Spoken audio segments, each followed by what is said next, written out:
যুদ্ধের পর সদ্য স্বাধীন বাংলাদেশে ঘুরতে আসেন কানাডীয় দম্পতি ফ্রেড ও বনি কাপাচিনো। বাঙালির ওপর হানাদারদের নির্মম নির্যাতনের ঘটনা ভীষণভাবে নাড়া দেয় তাদের। তখনই সস্নেহে কোলে তুলে নেন 6 মাসের যুদ্ধশিশু শিখাকে। দেশে নিয়ে লালন করেন পিতামাতার স্নেহে। শিখার মতো বাংলাদেশ থেকে 15 জন যুদ্ধশিশুকে দত্তক নেন কাপাচিনো দম্পতি। এ ধরনের যুদ্ধ শিশুকে পরিবার গ্রহণ করে না, কারণ তারা শত্রু রাষ্ট্রের।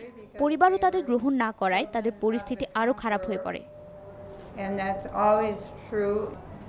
সেই শিখারই মেয়ে 21 বছর বয়সী ক্যাটরিনা কাপাচিনোর সাথে প্রথম এসেছেন বাংলাদেশে।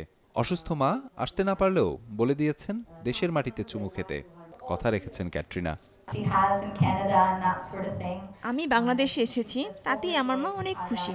তিনি দেশে নেমেই দেশের মাটিতে চুমু খেতে বলেছেন। তরুণ প্রজন্মকে মায়ের কাছে শোনা গল্পও শোনায় ক্যাটরিনা। মুক্তিযুদ্ধ জাদুঘরের অনুষ্ঠানে 71 পরবর্তী সময়ের স্মৃতিচারণ করেন বনি কাপাচিনো। যারা মানবতাবিরোধী অপরাধের শিকার হয়েছে তাদের প্রতি সহমর্মিতা জানাচ্ছি। সে পরিস্থিতি থেকে কিভাবে একজন উঠে দাঁড়ায় তা শুধু তারাই বলতে পারে।